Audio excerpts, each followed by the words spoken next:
Hello. Good afternoon, everyone. Welcome to the Toronto International Festival of Authors. Welcome to everyone here at the Harbourfront Centre Theatre. Welcome to everyone tuning in online here in Toronto, Canada, around the world, not quite yet on the moon, but maybe next year. And delighted to welcome you here to the final Saturday of the festival on this day of Orange Shirt Day and this National Day of Truth and Reconciliation. And we've had some remarkable events with Indigenous artists and storytellers and performers across the day, and there'll be some more tomorrow, so please do see those, experience those, and come and learn and listen of what are very, very important stories. I'm delighted that we are here. I'm delighted for what's going to be a very special event. We're here down by the shores of Lake Ontario. Words and stories have been shared on this land for thousands of years. We're here on the traditional territory of many nations, including the Anishinaabe, the Chippewa, the Haudenosaunee, the Mississaugas of the Credit, and the Wendat peoples. This land is home to many diverse First Nations, Inuit, and Métis peoples, and is covered by Treaty 13 with the Mississaugas of the Credit, a treaty to share and protect this land through friendship and respect. And we thank those who've cared for this land, and we're grateful for the opportunity to participate and to contribute with our own stories gathered from Toronto and around the world. And we at TIFA are honoured to be able to share and celebrate the words and stories of Indigenous authors and artists, past, present, and future. But importantly, like this introduction, the land acknowledgement is only a beginning, a first step to make change with many, many conversations to be had. And for me, as a newcomer to Toronto, I've been honoured and humbled and moved by the stories and conversations that I've been part of and been able to take part in. So thank you so much for that. And I'm delighted to be in this event which encapsulates that, encapsulates how stories talk to us, encapsulates how stories have the power to travel across time, through this room, across the internet, but also to be the part of understanding, of healing, of joy, of emotion, of many, many things. And I'm delighted to be working in partnership with Theatre of War Productions. We worked with them last year for the Long-Term Care trilogy, where we presented an astonishing trilogy of events, conversations that were both moving and so powerful. And we're delighted for this event tonight. Thank you so much, but particularly thank you to Marjolaine Goldsmith, who I think is up at the back doing all the work, and particularly to Bryan, and to Bryan Doerries, who is the Artistic Director of Theatre of War Productions, for the continued collaboration and friendship and incredible idea making. So please give him a very, very warm welcome to the stage. Bryan, thank you. Thank you so much, Roland. Thank you. My name is Bryan Doerries. I'm the Artistic Director of Theatre of War Productions, and we are so delighted to be with you here at the Harbourfront Centre Theatre, and with those of you on Zoom tuning in from all over the planet for the premiere of our new project, Patient and Impatient Griselda. I say it's our new project because we have over 30 projects that address pressing issues of public health and social justice that all are based on the same basic idea that performances of texts, especially texts from long ago, can serve as a catalyst for powerful and dynamic audience-centered conversations about issues that are right up front. Today, on Orange Shirt Day here in Canada, today here at the Harbourfront Centre, we're going to have a conversation that's going to last as long as the performance, and is really the main event where people will share their truths and perspectives and their responses to what these actors are about to perform for you. Theatre of War Productions is a social impact company that uses stories and performances to catalyze discussions in all kinds of places, from homeless shelters to cultural spaces to public squares. And last year we had the privilege of being here in Toronto, both here in this space with the project based on T.S. Eliot's The Wasteland, with Ukrainian poets performing their work and then engaging in dialogue from all over the world. We also did the long-term care trilogy at the Transac with TIFA as our partner, and we're so delighted to be returning with this new project. Over the years, I've developed a correspondence with Margaret Atwood, who's been very supportive of our work and a great interlocutor. And late one night, which is usually when I email Margaret and I get a response back, I emailed her and said, do you have any ideas about texts about power and control, domestic violence, or perhaps family dynamics, and I got like a 6-page or 8-page missive back about an hour later, at the end of which was the suggestion, you could also just perform my story, Impatient Griselda, which she sent me a link to. I somehow missed it when it ran in the New York Times during the pandemic. Today's event's really simple. These 3 actors, whom I'll introduce in just a second, Jesse Eisenberg, Maev Beaty, and Araya Mengesha, are going to perform an adaptation that we've created of Boccaccio's Impatient Griselda story from the Decameron. And as soon as they're done with the reading of that text, Margaret is going to read her response, Impatient Griselda. We ask you to take it in as one thing, as one performance. Theater's about what's happening in the moment, and so we ask you to take in what's happening in the moment and to note words, phrases, moments, situations, dialogue that resonate with you. Because when they're done, as soon as they're done, they're going to come sit in the audience, and we're going to have 4 community panelists from the surrounding area here who are going to come up and respond from their hearts and their guts to what they heard and saw in the stories that were presented, that resonated with them, that touched them, that spoke to them across time. Margaret's story is set in this near future, and this text, Boccaccio's Decameron, was written in 1348, or it began in 1348. So we ask you to take it all in and be ready to be part of this conversation, because the objective, as I mentioned before, is to create the conversation, the conditions for a conversation that wouldn't have happened had we not performed for you today. Before we get started, I just want to tell those on Zoom, if you're watching and you want closed captioning, you can activate that at the bottom of your screens right now by hitting the captioning button, and when we get to the discussion later, we'll of course look for people on Zoom and bring them into the conversation from all over the world. Some of our recent events have had as many as 86 countries in attendance, every continent on the planet. It's a new way of engaging that was born out of necessity during the pandemic, when we could no longer perform in theaters, and it was one of the many blessings that came from the curse of the pandemic that we are grateful for, making possible things on Zoom. You know, when I say Zoom, obviously we all sort of recoil from all the banal interactions we've had with family members and friends, where we've talked about the weather or things that really have no consequence and we're bored to tears. But when we do something sacred together on this technology, something really remarkable is possible. And I'm excited for you to experience our work tonight and hear from people around the planet, as well as we have a hyper-local conversation here in Toronto, and that has global implications and ramifications as we bring people in from all over the planet. So without further ado, here's what you need to know. I'm really delighted that Roland mentioned Marjolaine Goldsmith. She kind of designed this hybrid model of working on Zoom, and she's running things from behind the curtain, and I want to thank her. Also want to thank Roland Gullifson and the whole staff at TIFA who've made this possible. Of course, the tech staff at the Harborfront Center for working so closely with us to ensure tonight's success. So without further ado, here's what you need to know about the story we're going to be performing from Boccaccio's Decameron. As I mentioned before, he began writing the Decameron right at the cusp of the Middle Ages and the Renaissance in 1348 during the plague that came to Florence that year, a plague that ended up killing more than 1/2 of the population of the city.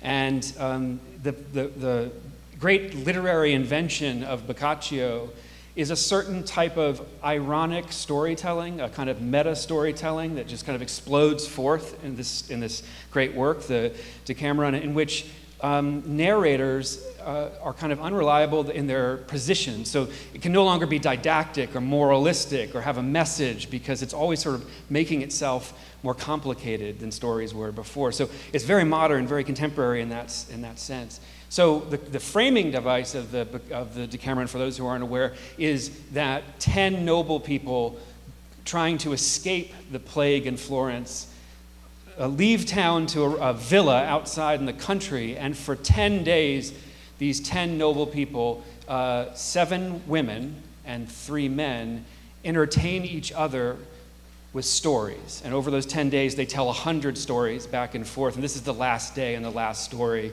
that we're performing today. So at the center of this is a question, like, what are stories for? And it's a group of people who are entertaining each other, but also engaging each other as they wait out a plague. And it seems only appropriate that as we emerge from our most recent pandemic, we come back into spaces like this with a sort of renewed vigor and interest in asking what are stories for, and what can they do? And that's at the center of this, even just the piece before we even get to the discussion. So this final piece, Impatient Griselda, is a story that's narrated on the last day, the 10th day, by one of these members of Boccaccio's party to the rest. And I think I'm going to leave it there. Without further ado, I'm going to turn things over to our actors and our relatively short adaptation of Boccaccio's Decameron and the Impatient Griselda story. As soon as these actors are done, I'm not going to pop up again. We're just going to hear Margaret. She'll deliver her response. So without further ado, I'll turn things over to you guys.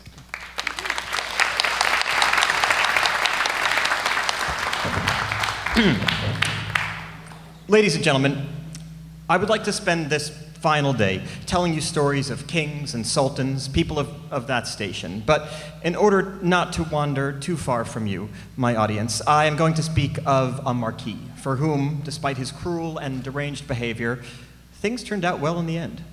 Disclaimer, in telling this story, I am not suggesting you follow his example, as it was a shame that he suffered no consequences for his actions and ultimately benefited from them. Many years ago, there lived a young man named Galtieri, the Marquis of Saluzzo. He had no wife or children and spent most of his time hunting and hawking. Never once did he think about marriage or raising a family, which, in retrospect, was very wise. But his people did not approve. Over and over, they begged him to get married, so he would not be left heirless and they would not be left without a lord. They even offered to find him a bride from good parents who would make him very happy, but Galtieri resisted, and he said, "My friends, you are pressuring me to do something that, long ago, I swore I would never do, knowing how difficult it would be to find a wife who would adapt to my way of life, and how many thousands of women, if given the chance, would do exactly the opposite. For we all know full well what a wretched existence lies in store for a man who marries a woman who isn't a good match. You claim to be able to find me a wife who will make me happy, but how can you know anything of the sort? It is preposterous for you to think you can judge the character of a potential bride by simply observing her parents. For, as we know, daughters are often quite different from their mothers and fathers. But since you are hell-bent on seeing me in shackles, I am ready to fulfill your request. With one small caveat. I must choose my own bride, with no help from any of you. This way, if things go poorly, I will have only myself to blame. And hear this, no matter whom I choose, if you do not honor her as your lady, you will learn what a grave mistake it was to have pressured me to get married against my will." To this, the people agreed that if he took a wife, they would honor his bride, no matter whom he chose. For some time, he had been eyeing a poor peasant girl named Griselda from a nearby village. Thinking her to be very beautiful, he believed that life with her would be beautiful too.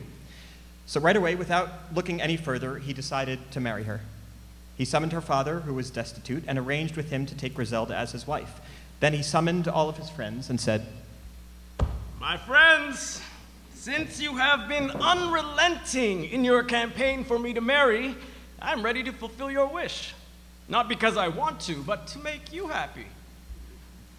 I ask you, though, to please remember when you swore to honor my wife as your lady, no matter whom I should choose. The time has come for you to live up to your word, for I have found my bride, a girl after my own heart, this side. And in a few days from now, I plan to marry her and bring her to my home. Please be sure that the wedding feast is lavish and extravagant, lacking for nothing, and think about how you will welcome her and honor her when she arrives. This way, we will all be satisfied. I with you for keeping your promise, and you with me for upholding mine." At this, the people were ecstatic and blessed his new bride almost in unison, affirming that no matter who she was, they would honor her and receive her as their lady. A great wedding feast was prepared. Galtieri invited many of his friends and family members, along with the noblemen and women from around the region. He also ordered beautiful, finely woven robes tailored to fit a girl of his bride's size, and laid out everything his future wife could wish for: glittering rings, a decorative girdle, and a delicate, ornate crown. Early on the morning of the wedding day, all preparations now complete, he mounted his horse and addressed his people. "Gentlemen, it is time to bring home my bride." Flanked by a crowd on both sides, he traveled to the nearby village, to the modest home of the girl's father, where they found her returning from a spring with a bucket of water, moving quickly so she could join the other women in town to witness the arrival of Galtieri's bride. As soon as he spotted her, he called her by name and asked her where he could find his father. Stunned and slightly embarrassed, she quietly replied, "Inside the house, my lord."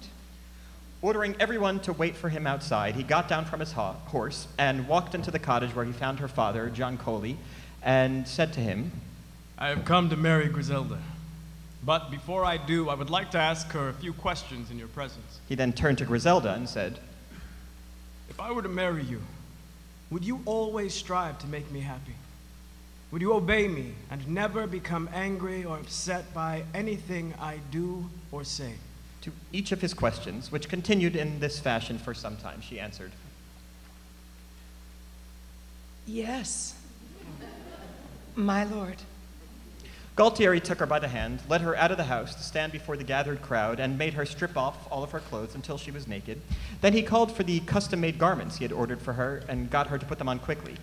Finally, he had the ornate crown lowered upon her tangled, unkempt hair on top of her head, and just as everyone in the crowd began whispering and talking, wondering what this all meant, he proclaimed, Gentlemen, this is the woman I will make my wife. That is, if she will have me. Then turning to Griselda, who stood there so shocked and embarrassed that she did not know where to look, he said, Griselda, will you have me as your husband? To which she replied, "Yes, my lord." Then I shall have you as my wife. and he married her right there on the spot in front of the gathered crowd. Then he helped her mount a horse and led her back to his house, flanked by his followers, who celebrated all night. The wedding feast was so spectacular and grand, it was as if he had married the daughter of the King of France. Dressed in her sumptuous new robes, the young bride seemed different, almost completely transformed. Although she already possessed a beautiful figure and lovely features, she suddenly acquired a poised and graceful manner, so much so that she could have easily been mistaken for the daughter of some great nobleman instead of a humble shepherd's daughter. Everyone who knew her before she was married was in awe. True to her word, Griselda was so obedient to her husband, so attentive to his needs and responsive to his wishes, that he considered himself the most fortunate man alive. She was also so kind and so gracious toward her husband's subjects that they all adored and honored her without hesitation, wishing her the greatest happiness, health, prosperity, and fame. And though they often said behind closed doors that Gualtieri had been impulsive and foolish when he took her as his bride, they now viewed him to be the wisest and most discerning man in the world. For no one else would have seen the noble qualities just beneath her worn and tattered peasant clothes. In short, she carried herself in such a way that won her praise and admiration, not just from the people in her husband's realm, but throughout the world. And all those who doubted his decision were forced to eat their words. It was not long after Griselda went to live with Gualtieri that she conceived and 9 months later bore him a daughter who brought him immeasurable happiness. But in the weeks that followed, Gualtieri was overtaken by an inexplicable desire to test Griselda's patience by making her life miserable and with near constant abuse. First, he lacerated her with words, pretending to be upset and claiming that his people resented her because of her peasant upbringing, especially now that she was bearing him children. They were very displeased, he said, about their infant daughter, about whom they said negative things. Griselda, calmly and with no visible change in her face, said, "My lord, please do with me whatever you think best to preserve your good name. For I know I am beneath you in stature and do not deserve the honor you have allowed me to share." Gualtieri was delighted by her reply, as it showed that she had not been puffed up with pride by the honor that he and his subjects had bestowed on her. A few days later, Gualtieri summoned one of his servants and sent him to Griselda with harsh instructions.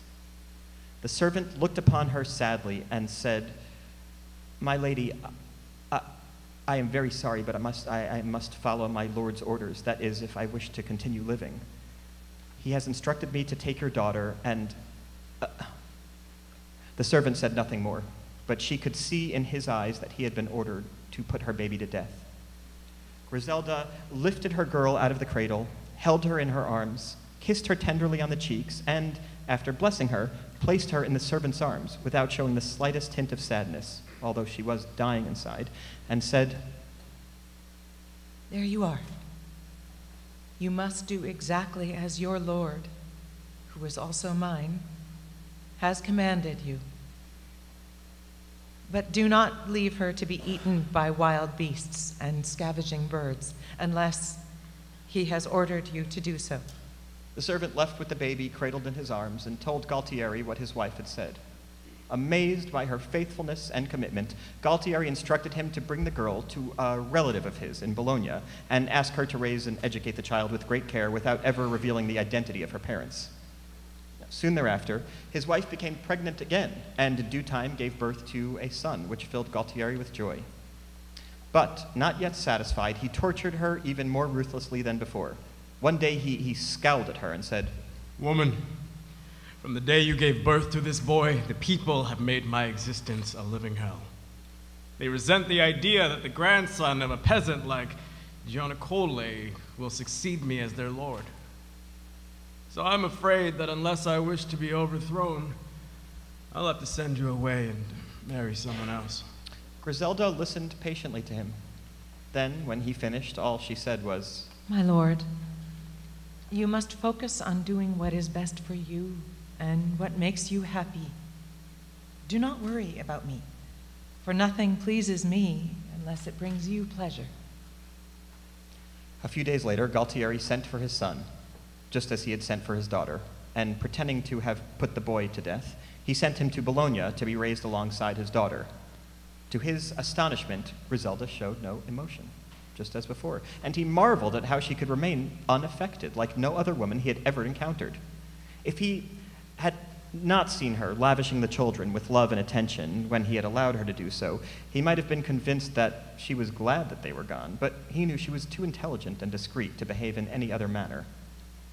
Believing that Galtieri murdered his own children, his people deemed him as a monster and directed their deepest compassion toward his wife. But whenever they offered their condolences for the loss of her children, all she would say is, Whatever pleases him pleases me. Many years after his daughter was born, Galtieri resolved that the time had come to put his wife's patience to the final test.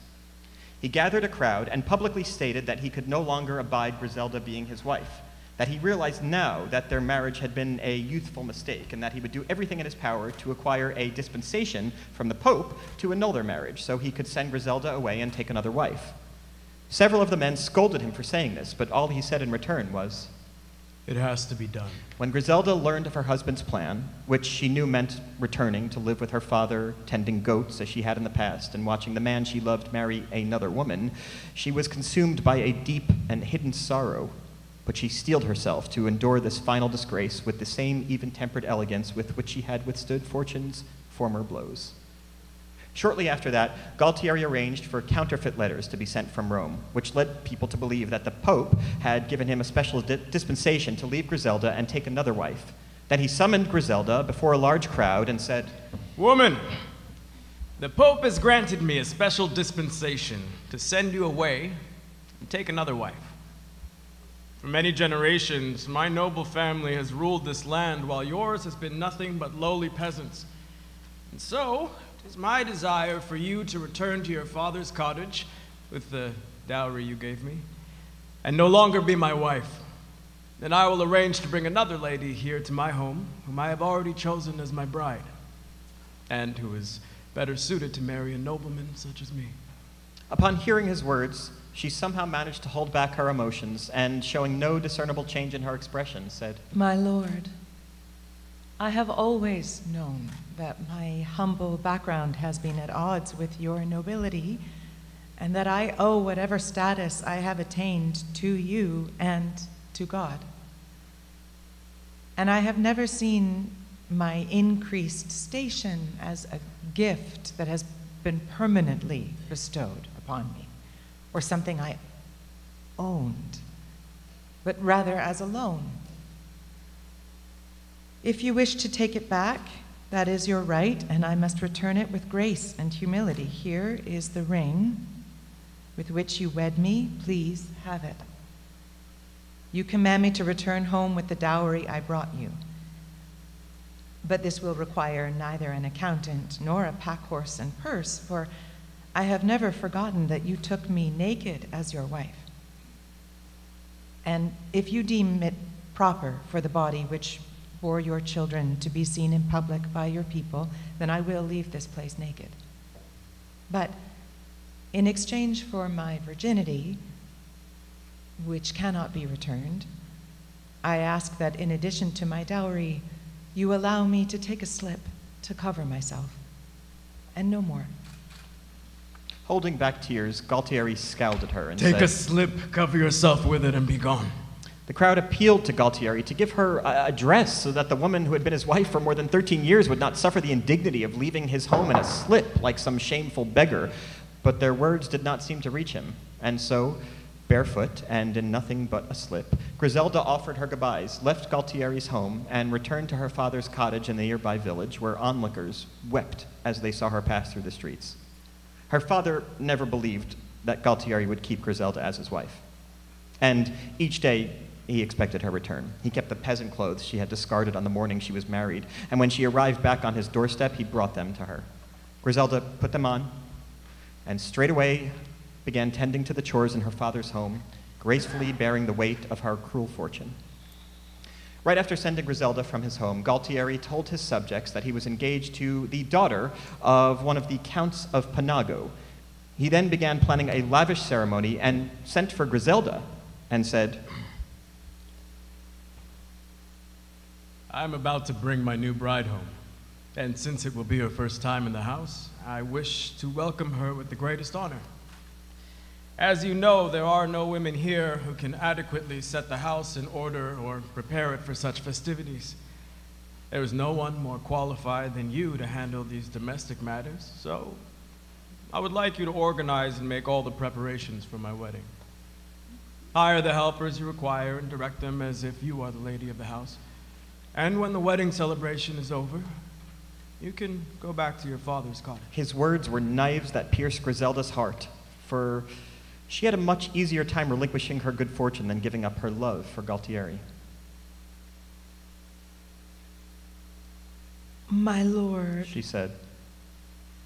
I am ready to do as you request. And so, Griselda entered the very same house she had left only a day ago in a slip, dressed in thick, shabby wool garments, and began sweeping out the rooms, arranging cushions, preparing the kitchen, and setting things in order, as if she were a common servant. She worked tirelessly, never even pausing to take a breath until everything was ready for the wedding celebration. Then she wrote invitations in Galtieri's name to all the noble ladies in the region and waited for the wedding day to arrive. When it finally did, despite her peasant clothes, she greeted each of the ladies with the elegance and grace befitting of the lady of the house. In the meantime, Galtieri sent a letter to his relative's husband in Bologna, the Count of Panago, asking that he bring his daughter, now age 12, and the loveliest creature on earth, along with her brother, now age 6, to Saluzzo, escorted by noble company, and to tell everyone that encountered on the way that the girl was being brought to marry Galtieri, without disclosing who she really was. The Count did as he was asked, and within 3 days of setting out for Saluzzo, with the children, they arrived around breakfast time, where he found crowds of people from the region and those from neighboring lands waiting to see Galtieri's new bride. As she entered Galtieri's home, the girl was received by the ladies who welcomed her before being taken into the hall where all the tables were set. As she walked in, Griselda turned to greet her and addressed her with kindness and true warmth. Welcome, my lady. The ladies, who had previously begged Galtieri to either allow Griselda to stay in another room or at the very least lend her one of the robes that she had once worn so that she would not appear pathetic in front of the guests, sat down at their table. And as the meal began, all the eyes in the room were on the young girl, and everyone said Galtieri had made an excellent trade. Griselda joined the others in praising her, along with her younger brother, whom she also complimented. Upon observing this, Galtieri, at long last, was finally satisfied by his wife's patience and decided to relieve her of her suffering, which he had somehow managed to conceal. For he saw that this strange turn of events had not even produced the slightest change in her face or her gracious behavior, and he knew this came from her intelligence and equanimity, and not from ignorance or lack of feeling. So Galtieri called Griselda over to his table, and in front of everyone gathered, he smiled and said, Tell me, what do you think of my new wife? I think very highly of her, my lord. She is as intelligent as she is beautiful. And I have no doubt your life together will be joyous. She will make you the happiest man in the world. But please, I beg of you, do not treat her the way you have treated me. I doubt she could bear it, not just because she is much younger, but also because of how she was nurtured and raised. Ever since I was born, my life was full of hardships, which prepared me for what was to come. Seeing that Griselda fully believed the young woman was to be his new bride and that she never once spoke unkindly about their marriage, he asked her to sit down at the table by his side and said, Griselda, it is time for you to be rewarded for your unflagging patience and for all those who deemed me cruel, unfeeling, and sadistic to understand that everything I did was for a reason. I wish to show you how to be a wife and to teach these people how to choose and keep one, so you and I might live peacefully together for the rest of our days. When it came time for me to take a wife, I was deeply afraid of the unhappiness and conflict that could come with marriage. To keep my fears in check, I tormented and afflicted you, as you all will know. But since I have never known you to once oppose my wishes, and am now fully convinced that you will bring the greatest happiness to my home, I am going to restore to you in a single instant all that I have taken from you over these years, and will make up for all the suffering I caused you by bringing you proportionate happiness and pleasure. Please receive this girl from whom you believe to be my bride, along with her brother, with an open heart, for they are our children, whom you and many others have long thought put to death. And please receive me as your husband, who loves you more than anyone in the world and knows he is the luckiest man alive to have married you. After saying these words, he kissed Griselda and held her in his arms, as she wept with joy and relief. Then they both rose from the table and walked to the place where their daughter and son sat listening, in awe of what had just been said, and they tenderly embraced their children before revealing the mystery to them and all those listening. The ladies all leapt up from their seats with shouts of joy and quickly spirited Griselda away to a room where they removed her ragged clothes and dressed her again in noble robes, though she had looked no less noble in the rags, and led her back into the hall as their lady. Gualtieri and the children let out a deafening cheer when they saw her. The people were overjoyed, and the revelry and celebration continued for many days. In the end, Gualtieri was considered very wise, but also faulted for the harsh and intolerable things he had done to his wife, while Griselda was thought wisest of all. A few days later, the Count of Panago returned to Bologna, and Gualtieri removed Griselda's father from his cottage and his wretched life of goat herding, and made a place of honor for him in his home as his father-in-law, where he lived out the rest of his many days. As for Gualtieri, after marrying off his daughter to a nobleman of high rank, he lived a long and happy life with Griselda, whom he always honored and cherished with great care. What else can be said? Perhaps this. Who else but Griselda could have endured Gualtieri's trials without shedding a tear? And this too. Sometimes great and generous spirits find their ways into the homes of peasants, while there are those who dwell in royal palaces who would be better off tending swine than ruling over men.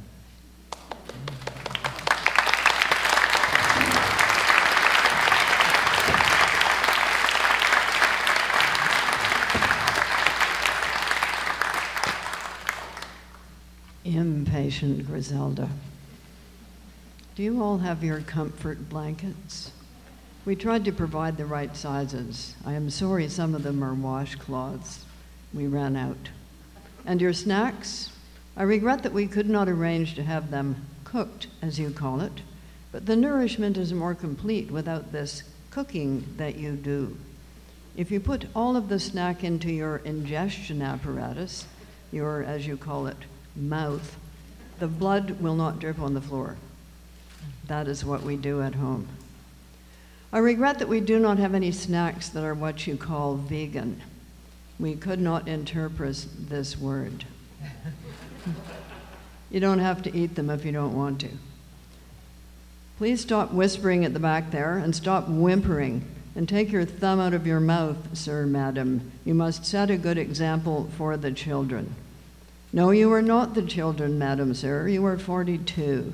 Among us you would be the children, but you are not from our planet or even our galaxy. Thank you, sir or madam. I use both because, quite frankly, I can't tell the difference. We do not have such limited arrangements on our planet. Yes, I know I look like what you call an octopus, little young entity. I have seen pictures of these amicable beings. If the way I appear truly disturbs you, you may close your eyes. It would allow you to pay better attention to the story in any case. No, you may not leave the quarantine room. The plague is out there. It would be too dangerous for you, though not for me. We do not have that type of microbe on our planet. I am sorry there is no what you call a toilet. We ourselves utilize all ingested nourishment for fuel, so we have no need for such receptacles. We did order one what you call a toilet for you, but we are told there is a shortage. You could try out the window. It is a long way down, so please do not try to jump. It's not fun for me either, madam, sir. I was sent here as part of an intergalactic crisis aid package. I did not have a choice, being a mere entertainer and thus low in status. And this simultaneous translation device I have been issued is not the best quality. As we have already experienced together, you do not understand my jokes. But as you say, half an oblong wheat flour product is better than none. Now, the story. I was told to tell you a story, and now I will tell you one. This story is an ancient Earth story, or so I understand.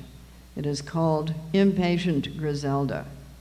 Once, there were some twin sisters. They were of low status. Their names were Patient Griselda and Impatient Griselda. They were pleasing in appearance. They were madams and not sirs. They were known as Pat and Imp. Griselda was what you call their last name. Excuse me, sir, madam? Sir, you say? Yes? No, there was not only one. There were two. Who is telling this story? I am. So, there were two. One day, a rich person of high status, who was a sir and a thing called a duke, came riding by on, if you have enough legs, you don't have to do this riding by. But sir had only 2 legs like the rest of you. He saw Pat watering doing something outside the hovel in which she lived, and he said, "Come with me, Pat. People tell me I must get married so I can copulate legitimately and produce a little duke." He was unable to just send out a pseudopod, you see. A pseudopod, madam, or sir. Surely you know what that is. You are an adult. I will explain it later. The Duke said, "I know you are of low status, Pat, but that is why I want to marry you rather than someone of high status. A high status madam would have ideas, but you have none. I can boss you around and humiliate you as much as I want, and you will feel so lowly that you won't say boo, or boo-hoo, or anything. And if you refuse me, I will have your head chopped off."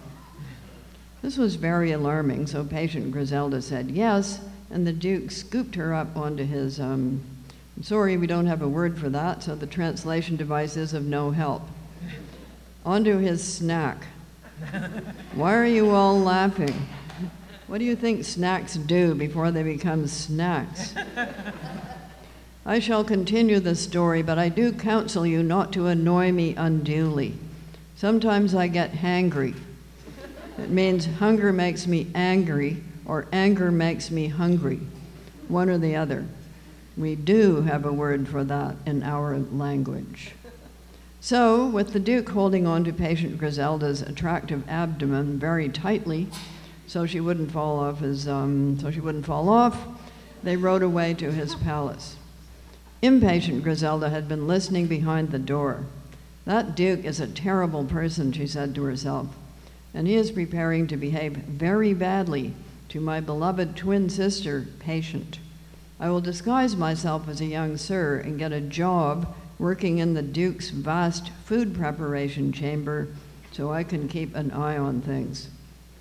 So Impatient Griselda worked as what you call a scullery boy in the Duke's food preparation chamber, where she or he witnessed all kinds of waste.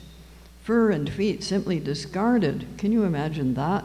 And bones, after being boiled, tossed out as well.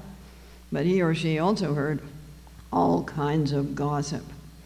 Much of the gossip was about how badly the Duke was treating his new Duchess. He was rude to her in public, he made her wear clothes that did not suit her, he knocked her around, and he told her that all the bad things he was doing to her were her own fault. But Patient never said boo. Impatient Griselda was both dismayed and angry at this news.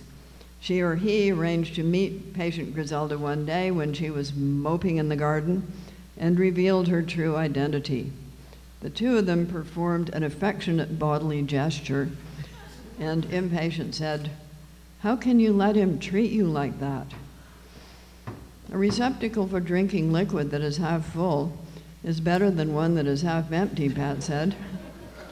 I have 2 beautiful pseudopods. Anyway, he is testing my patience. In other words, he is seeing how far he can go, Imp said. Pat sighed. What choice do I have? He would not hesitate to kill me if I give him an excuse. If I say boo, he'll cut off my head. He's got the knife. We'll see about that, Imp said. There are a lot of knives in the food preparation chamber, and I have now had much practice in using them. Ask the Duke if he would do you the honor of meeting you for an evening stroll in this very garden tonight. I'm afraid to, Pat said. You might consider this request the equivalent of saying boo. In that case, let's change clothes, Imp said, and I will do it myself. So Imp put on the Duchess's robes, and Pat put on the clothing of the scullery boy, and off they went to their separate places in the palace. At dinner, the Duke announced to the supposed Pat that he had killed her 2 beautiful pseudopods, to which she said nothing. She knew in any case that he was bluffing, having heard from another scullery boy that the pseudopods had been spirited away to a safe location. Those in the food preparation chamber always knew everything. The Duke then added that the next day he was going to kick Patient out of the palace naked. We do not have this naked on our planet, but I understand that here it is a shameful thing to be seen in public without your vestments. After everyone had jeered at Patient and wastefully pelted her with rotting snack parts, he said he intended to marry someone else, younger and prettier than Pat. As you wish, my lord, the supposed Patient said, but first I have a surprise for you. The Duke was already surprised simply to hear her speak. Indeed, he said, curling his facial antennae. Yes, admired and always right, sir, Imp said in a tone of voice that signaled a prelude to pseudopod excretion.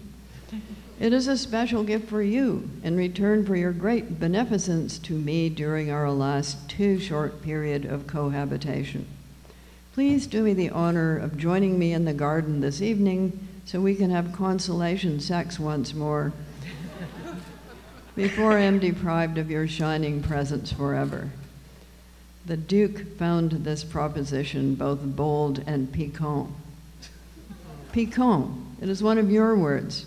It means sticking a skewer into something. I'm sorry, I cannot explain it further. It is an earth word, after all, not a word for my language. You will have to ask around. That is bold and piquant, the Duke said. I'd always thought you were a dish rag and a doormat, but now it seems underneath that wave face of yours you are a slut, a trollop, a dolly mop, a tart, a floozy, a tramp, a hussy, and a whore. Yes, Madam Sir, there are indeed a lot of words like that in your language. I agree, my lord, Imp said. I would never contradict you. I shall see you in the garden after the sun has set, the Duke said. This was going to be more fun than usual, he thought. Maybe his soi-disant wife would show a little action for a change, instead of just lying there like a plank. Imp went off to seek the scullery boy, namely Pat. Together they selected a long, sharp knife. Imp hid it in her brocaded sleeve, and Pat concealed herself behind a shrub. "Well met by moonlight, my lord," Imp said, when the Duke appeared in the shadows, already unbuttoning that portion of his clothing behind which his organ of pleasure was habitually concealed. "I have not understood this part of the story very well, since on our planet the organ of pleasure is located on top of the head and is always in plain view. This makes things far easier, since we can see for ourselves whether attraction has been generated and reciprocated." "Take off your gown or I'll rip it off, whore," the Duke said. "With pleasure, my lord," Imp said, approaching him with a smile. She drew the knife from her richly ornamented sleeve and cut his throat, as she had cut the throat of many a snack during the course of her scullery boy labors. He uttered barely a grunt. Then the two sisters performed a celebratory act of bodily affection and ate the Duke all up. Bones, brocaded robes, and all. "Excuse me? What is WTF? Sorry, I don't understand." "Yes, Madam Sir, I admit that this was a cross-cultural moment. I was simply saying what I myself would have done in their place. But storytelling does help us understand one another across our social and historical and evolutionary chasms, don't you think?" After that, the twin sisters located the two beautiful pseudopods, and there was a joyful reunion, and they all lived happily in the palace. A few suspicious relatives of the Duke came sniffing around, but the sisters ate them too. The end. Speak up, sir, madam. You don't like this ending? It's not the usual one? Then which ending do you prefer? Oh, no. I believe that ending is for a different story, not one that interests me. I would tell that one badly, but I have told this one well, I believe. Well enough to hold your attention, you must admit. You even stopped whimpering. That is just as well, as the whimpering was very irritating, not to mention tempting. On my planet, only snacks whimper. Those who are not snacks do not whimper. Now you must excuse me. I have several other quarantined groups on my list, and it is my job to help them pass the time as I've helped you pass it. Yes, Madam Sir, it would have passed anyway, but it would not have passed so quickly. Now I'll just ooze out underneath the door. It is so useful not to have a skeleton. Indeed, sir, madam, I hope the plague will be over soon too. Then I can get back to my normal life.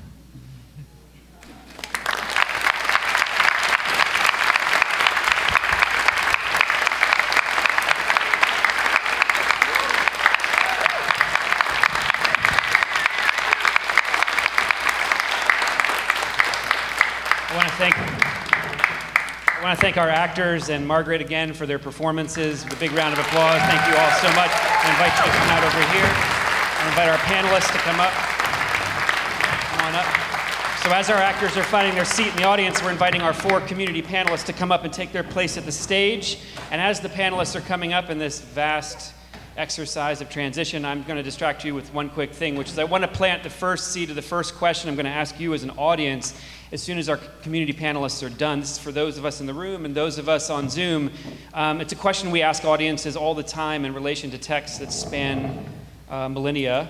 And we'd love for you to think about it while the panelists are speaking, so that when we get to you, which is our main event, as I mentioned before, you'll be ready to jump into the conversation, and we can move through a few themes in the fleeting time we have left together on the penultimate night of the Toronto International Festival of Authors. So here's the question I'd love you to think about. So, of course, Impatient Grisleda, the Boccaccio story, was written in 1348 and in Tuscan vernacular and in Italy. And never, I'm sure, did Boccaccio imagine that it would be performed here at the Harbourfront Centre Theatre for an audience in Toronto or an audience on Zoom. But Margaret's piece, of course, is written in the not-so-distant future, although it feels very familiar save for the aliens, and although they may be among us. And she had threatened originally to perform the piece with a octopus hand puppet, but decided against it tonight, thinking it might be distracting. I thought she did a beautiful job, but the text is also spans some time and some distance from us, although it feels very contemporary, just like the Bocaccio. So in spite of the distance of culture and time and of genre, as you listen to these two pieces performed by the actors and by Margaret, who's one of our actors, I should have mentioned she performed the role of Tiresias for us in our production of Antigone with nurses that we've been doing over the last couple of years. The New York Times called her a prophet. She is obviously the best central casting choice one could make for Tiresias. She is a prophet of our time, and she comes from Canada, and we're so delighted to have her with us. But she's one of our actors. So in spite of the distance of culture and time, in spite of everything that separates us from the stories that you heard our actors perform tonight, what resonated with you, what touched you tonight, what spoke to you here on Orange Shirt Day in Canada, what touched you, what was true? And we're going to return to that question in a few seconds. Before we do, I'm going to turn things over to our panel. And as I mentioned to them, whoever's making the best eye contact gets to go first. And Dee, you made the best eye contact. With me, you're so polite. So I'm going to ask our panelists to introduce themselves so you can hear who they are as it pertains to what they have to say, and then launch directly from self-introduction into your gut responses to what you heard and saw that spoke to you tonight. Dee over here, I should mention before Dee introduces herself, she's also a member of our company when we came here to perform the long-term Care trilogy, which included King Lear, Oedipus at Colonus, and Sophocles Philoctetes. Dee was part of the chorus, so I was delighted to bring her into this chorus in a different role to participate. But over to you, Dee. Good evening, everyone. My name is Dee Hope. I am a mental health and addictions worker. And what rose out for me is from Margaret's side, we just overcame a pandemic. And I seen the effect that it had on relationships, the power dynamic in politics,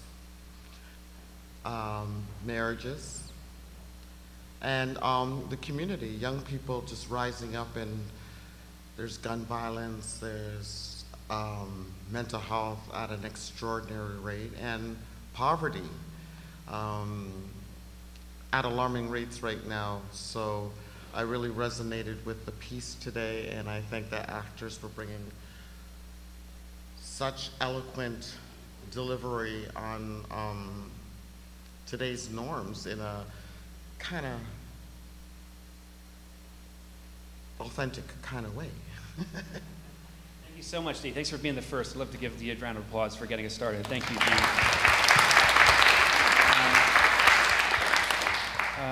Susanna, do you mind being second? Over to you. Absolutely. Hello, everyone. I am Susanna Mesa. I am an artist and academic, originally from Venezuela. I saw a lot of my family dynamics in the play, remembering how my grandmothers were treated in Venezuela and Colombia in the 1920s, the forced marriages when they were both teenagers. And I also saw my grandmother as Griselda ironing the white shirt that my grandfather used to marry another woman that very same day. And how something that really touched me was lacerating with words, because that verbal abuse starts and it keeps escalating towards this very deep psychological abuse. And who else but Griselda? And who else but my grandmothers and so many ancestors and women who suffered.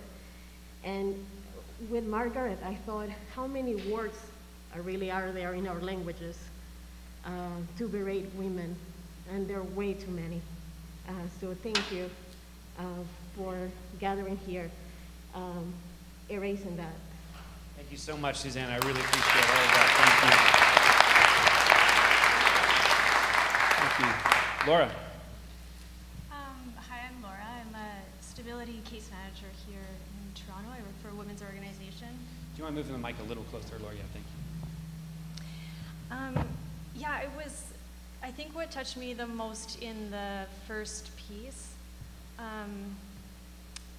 it was reminding me of clients who I work with so closely, and a conversation I just had with somebody yesterday in her home. I think the dynamic of force and then also of pleasure was something that came up for me, how those two conflict and how they work together. And this assumption, I think, in the first piece of how Griselda wasn't showing her actual internal emotions. In the second piece, I know we were to take this all as one, but in the second piece, what stood out to me the most was the relationship between the sisters. I think from my personal experience as a sister, there's really, there's like no stronger bond. When I see in one sister knowing that another is threatened, and how it took very little thought, knowing that the other would stand up and stand up for their sister and get physical and change the course of the direction of her life. That speaks to me. I hold that dear in my heart. I love the idea that the sisters just eat up anyone that comes in their way and threatens each other. Yeah, so thank you. Thank you so much, Laura. Thank you. Daniela. Hi, everyone. My name's Daniela. I'm Big Stone Cree in Italian, so I am really happy to see all the orange shirts today, as well as some of the beautiful earrings, which I may come up and ask some of you where you got those from so I can add to my own collection. I support Indigenous survivors of sex trafficking here in Toronto, and so there were a lot of pieces of both stories that really spoke to me. But one thing that Bryan had asked at the beginning is, what do stories mean to you? And as an Indigenous person, storytelling is sacred. Storytelling is also fundamentally relational. And so one thing that I sort of took note of at the beginning, both for myself and as well as the audience, is that, and I think it's a testament to how brilliant the actors are, but we were all laughing at the beginning, despite the fact that we knew that this was going to be a very difficult story that we were going to hear. And so it's just that kind of almost like meta moment of how easy it is to kind of remove ourselves from something and to laugh about it despite knowing that the situation itself is actually not funny at all. And the other thing that really resonated with me were just how all versions of Griselda, patient, impatient, the fight, flight, appease, and freeze model coming up, and how appeasement was such a big part of both stories, where Griselda's ability to appease was praised, her ability to not show emotion was praised.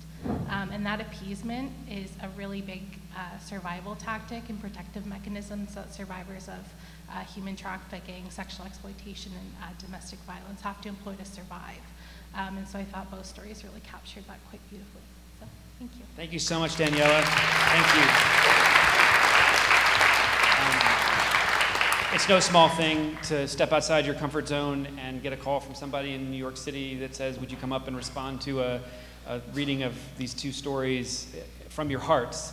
And I just want to thank you for saying yes and for your candor and for getting us started. As I mentioned before, I'm going to turn my back to you as I go out into the audience because we wanted to light a fire out here and on Zoom. But it's not meant out of disrespect, and at any point in time, because you have live mics like the voice of God, you can come back into the conversation, and we hope you will. But until then, I want to just thank you again for getting us started. And now I'm going to turn things out to our audience. We've got mic runners. This is where I don't hurt myself, and I come down off the stage to your level. And my mother is right there. She's going, oh my God. And I'll restate the question I asked a few seconds ago, and then we'll run mics. We have a mic in the balcony as well, so all you have to do is raise your hand. And those on Zoom, you just use the raise your hand function. I kind of feel like the alien in the story, like use your pseudopod.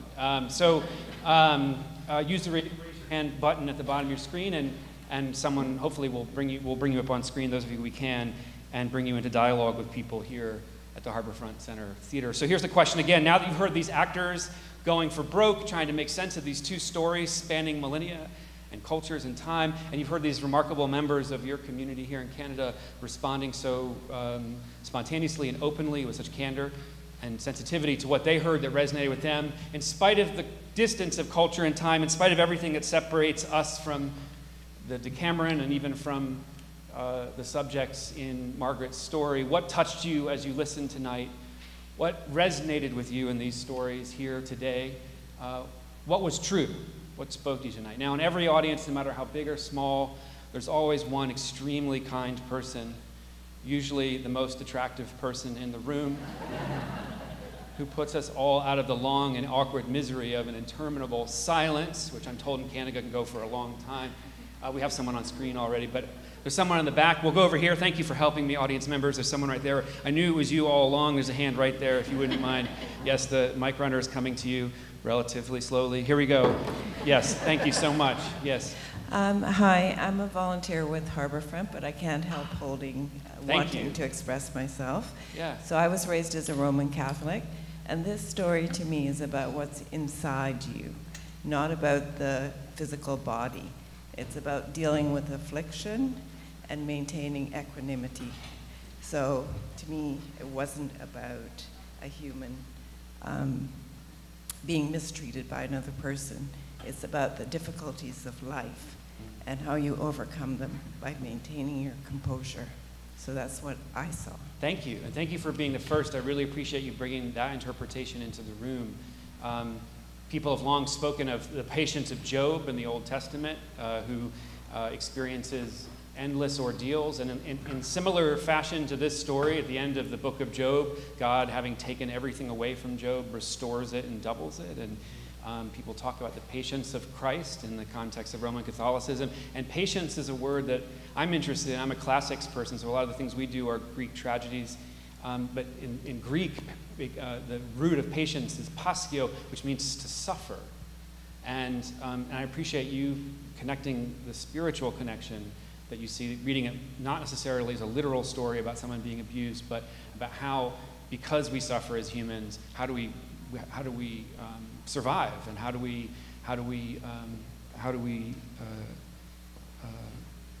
create resilience in our own lives when facing these types of losses that Griselda faced.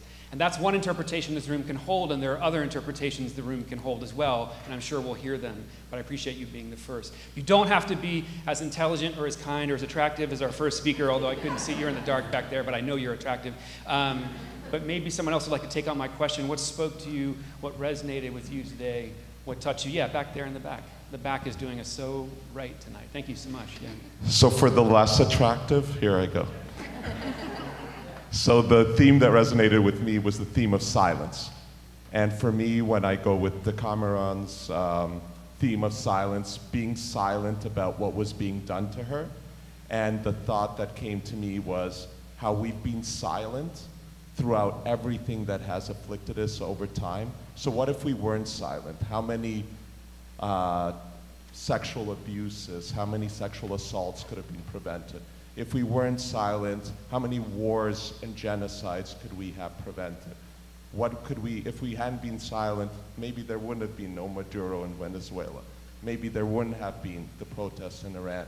Maybe there wouldn't have been the war in the Ukraine. And I think the counterpoint was, with Margaret Atwood's statement at the response was, that's the response, right? If we weren't silent, we would have dealt with those things. We would have dealt with the things that we did to Indigenous people, and we would have responded the way we should have responded.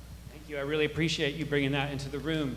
You know, one of the challenges of that interpretation of suffering and the nobility of suffering, although for some it is a spiritual conviction, is, as you say, that, you know, in the story, Griselda is celebrated for being silent while suffering. And one could almost further define patience as silent suffering, or suffering without showing emotion.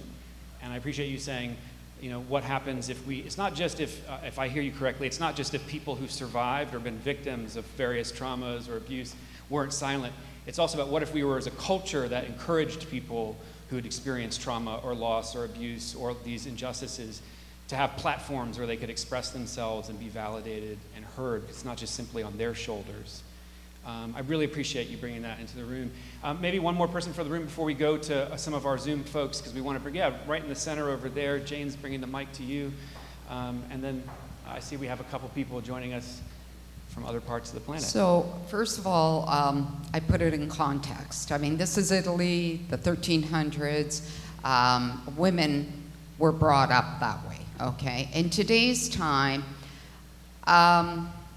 feminism has worked to a point and sometimes feels like it's regressing.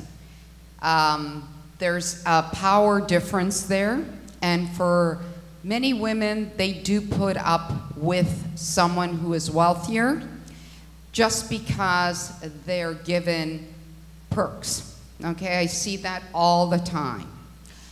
However, my point is we need to teach women how to stand up for themselves, be more resilient from a very young age, and not accept what is being said to them about, you know, having an MRS degree or having a husband that's the type of person, or partner that's the be-all and end-all, because I'm hearing a lot of young people feeling that way now. And it kind of scares me, because where has that strength and resiliency gone? And many times, it's also being forced on the young person. They may have an overpowering husband, an overpowering father. Where are their role models in today's times? So there's a lot of issues going on between what took place and society accepted that, and what we're accepting in today's time. Thank you. I really appreciate that. You know, we've made a lot of advancements over the last, I mean, we're only 115 years out from anyone being able to choose whom they marry anyway, to a certain extent, not being a financial transaction, at least in the Western world. There are other parts of the world that still is the case. But in that time, there's been tremendous progress. And first, second, third wave feminism, all kinds of intersectional struggles where people are coming together to advance change. And yet, as you observe, there are things that feel very retrograde in our society around us all the time. You know, people call Margaret Atwood a prophet, but I heard her say in an interview, no, I'm just saying what's right in front of us, right beneath the first layer of the soil below our feet.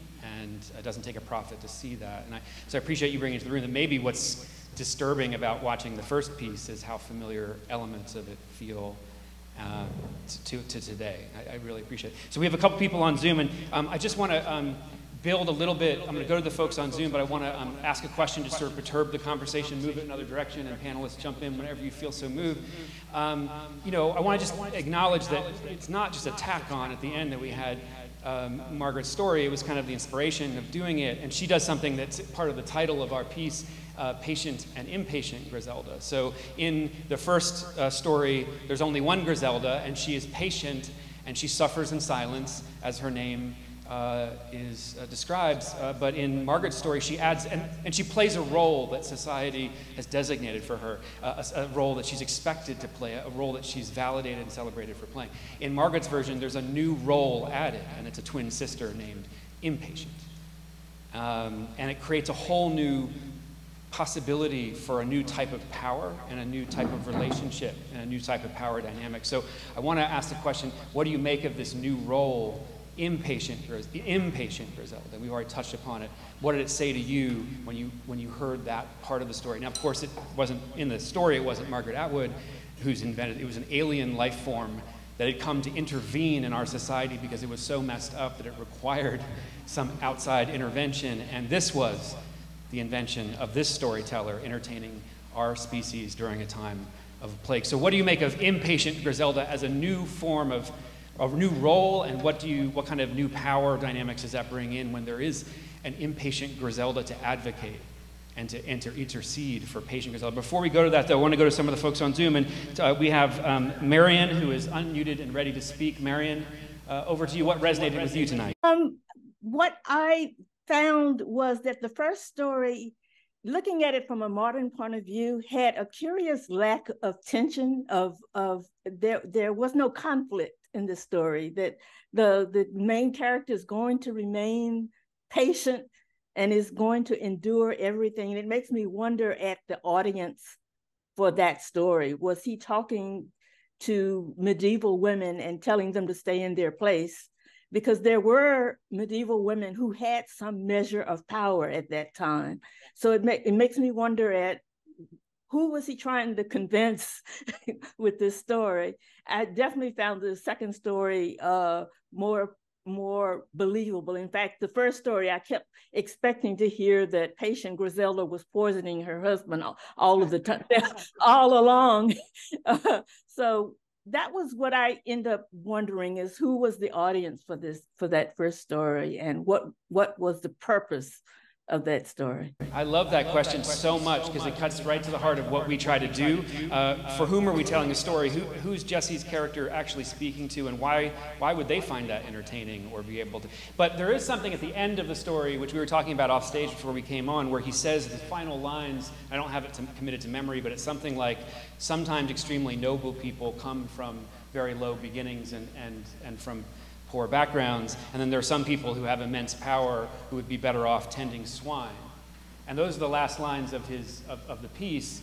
So you get sort of bleeding through the edges and the margins of the story, a kind of a commentary that maybe could be interpreted as his position, which doesn't make sense. I agree with you. Why would he tell 8 pages of a story with no conflict where Griselda doesn't rise up, and then end with a meta commentary where he lauds Griselda and smears Gualtieri for his behavior? But I think I'm going to let your question float. I think the larger question for me is, listening to you, is what does it say of that society? What does it say of our society that we still, in many ways, celebrate silence, and we still relegate those who suffer or experience trauma to the shadows, and don't necessarily rush to their defense or create avenues where they can, through autonomy and self-actualization and exit planning, and with the support of communities, leave their abusive relationships without enacting violence themselves. But we're going to come back to your question. I really appreciate it, Marion. The next we have, I believe, is Magdalena. Magdalena, if you mind unmuting yourself. Hi.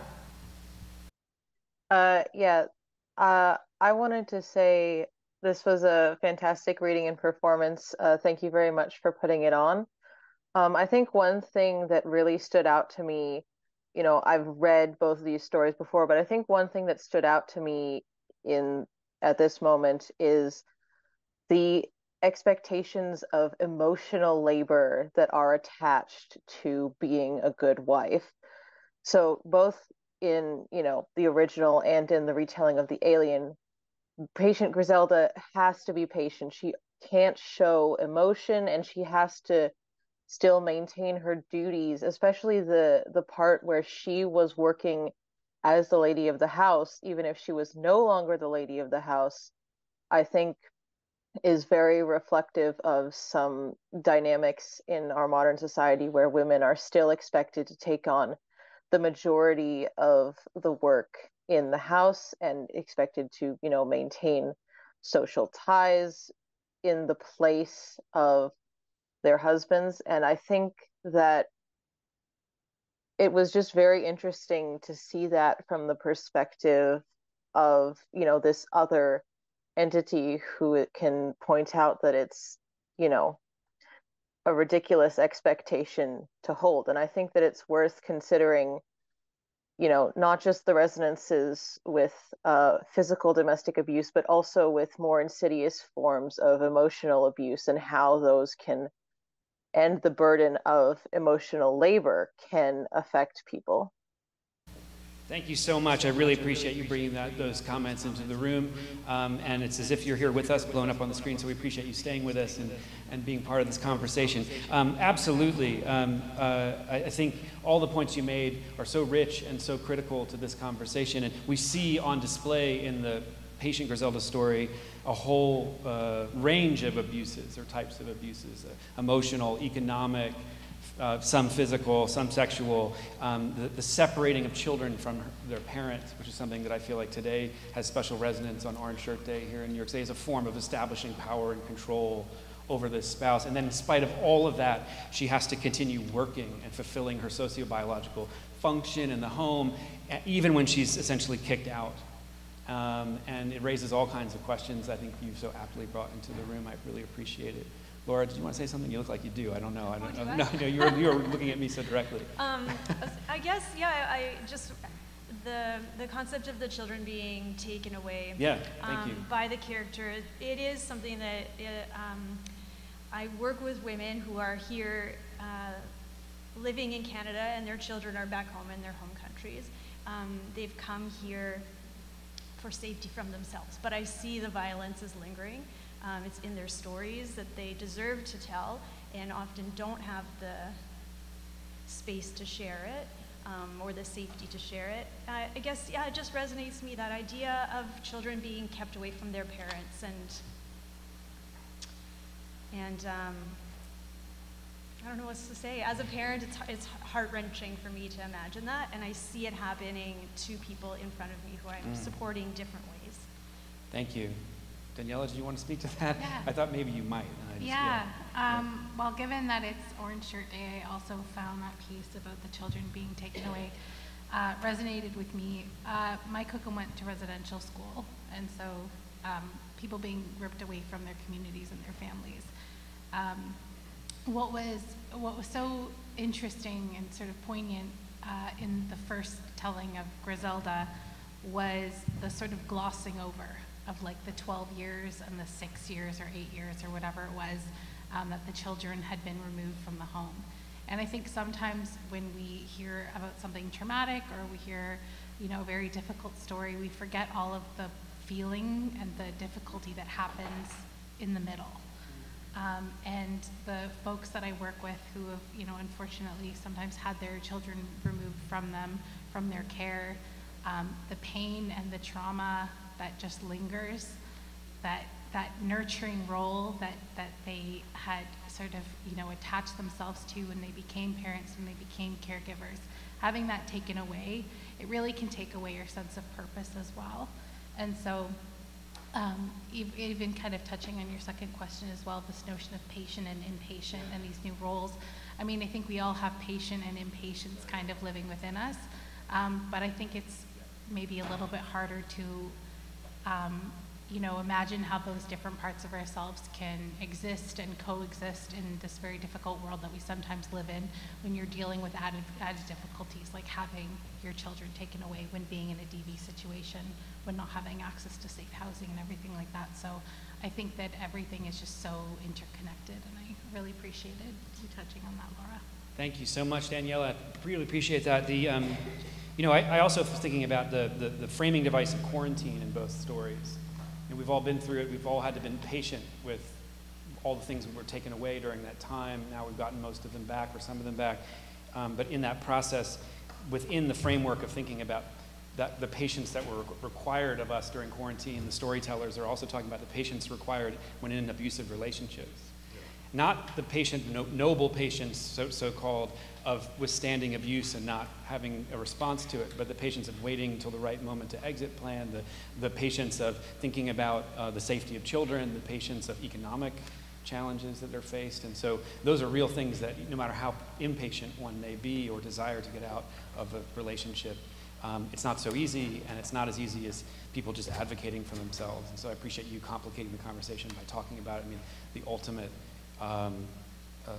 exercise of power and control and abuse of removing children from their families as just one of many on the wheel of abuse that were on display in the story and that are on display in our society. But I'm going to come back to the Zoom folks in just a second, so thank you for your patience. But I don't want to lose the oxygen in the room or the energy we've generated. Thank you so much. Maybe you'll take on my question. Maybe you won't. You can ignore the question. You can make up your own question. I really don't care. I just want to keep moving the conversation in a few more directions in the fleeting time we have left on this Saturday evening. Over to you. First of all, thanks for this great initiative, and this performance is amazing. What left me the most is at one point of the story, and Laura said, "I'm doing this for a reason, and I still love you." And it got me thinking what kind of a reason can justify all kinds of suffering that Griselda went through. And eventually, at the end of the story, she still went back to him, and they still lived together. did it take a lot of effort for herself to convince her that he's doing this for a reason, so that I'm staying with him? And what I like about the second story is that the impatient did not think about, is there a reason behind this? She simply stopped the suffering. I really like that comment a lot, and it really draws a line between the two stories.